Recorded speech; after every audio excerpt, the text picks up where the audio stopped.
Hello, everyone, and welcome to another edition of the 5-Minute Major, where we debate the hottest topics in sports. We're just going to have a little football wrap-up here today. The Grey Cup is over and done with, and what a Grey Cup it was. One of the most memorable in my lifetime, no question. Well, in terms of the finish, and certainly the second half was very exciting all the way through. Incredible finish. The Saskatchewan Roughriders, very unfortunate to have lost, but I'll have to say, the Saskatchewan Roughriders as a team blew that football game. They had it. They had a 16-point lead late in the fourth quarter. They should have won the game. You can't pin it all on the fact that they had 13 men on the field when Montreal missed the field goal that would have tied that would have won the game for them. Well, let's give them credit, though, for making it a game. I had my doubts whether they would. I thought this could be a blowout Montreal's way, and halftime, I was shocked. Three-quarter time, when they went up 16 in the fourth, I was shocked, and good for them for making it a game. But, yeah, they really... Did they choke? Oh, I think they choke it? I think they choked, although it's hard. People don't usually say that somebody choked when you were not expected to win in the first place. It would have been a choke if Montreal had lost. Yes. But yes. A lot of people wouldn't call this a choke, but I'll say it, they blew it. Yeah. They had it in their grasp, and they blew it. I remember Bender wondering about Darian Durant heading into this one, and he maybe showed a little inexperience throwing that last interception. Yeah, maybe. What I want to say is that if Montreal makes the field goal before the penalty, nobody's going to be talking about the 13th man and the penalty. It's because, like you guys said, Saskatchewan did blow it. Yeah. But also, Montreal played terrible in the first half. Gilville admitted he wasn't very good. Duval was terrible. These guys are CFL All-Stars. It was just, I don't know so much Saskatchewan played that great. They played well. But Montreal did not play up to their standard the first three quarters, I didn't think. Partly because of Saskatchewan's defense, though, too. Yeah. Right. And the weird thing is, though, that Saskatchewan really got tight late in the game. There was no question about it. Durant threw that terrible pick, I thought.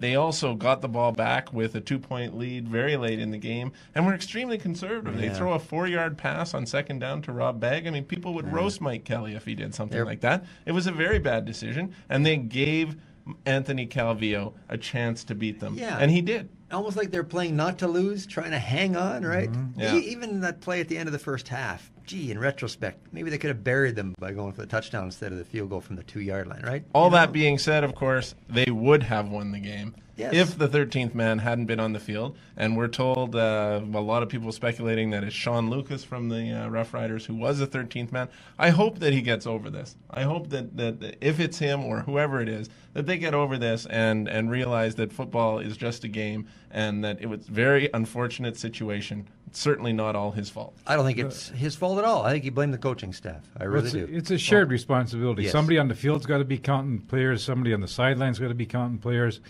The special teams coach has to be involved, and so does the head coach. The message might not have got to Sean Lucas. Yeah, that's true. It was a huge breakdown, and it was a team breakdown, and really very unfortunate for that. And they have been taking responsibility for it. Yes, the coaches. Good for them. Apparently, they're going to go to counting school for the maybe watch a little more Sesame Street in the off season. Jokes have begun, haven't they? Hey, Ken Miller said it himself yesterday. He says we're going to have to practice that more in the off season. Counting. Math tutors apply for the job, right? All right. Well, at least Ken Miller knows he's going to be back in Saskatchewan next year if he wants to be. I assume. Yep. He could retire, I suppose, but he's going to be back there as far as the team is concerned. Yep. What about the Winnipeg Blue Bombers? We thought Mike Kelly was going to be back. We thought Lyle Bauer was going to be back. We don't know. They're in limbo right now. Paul, what do you know about this? They're talking as if they're in limbo, so I guess it's not the fait accompli that we thought that they'd be back. I think the board is still mulling this one over, and my message to the board is get it over with already.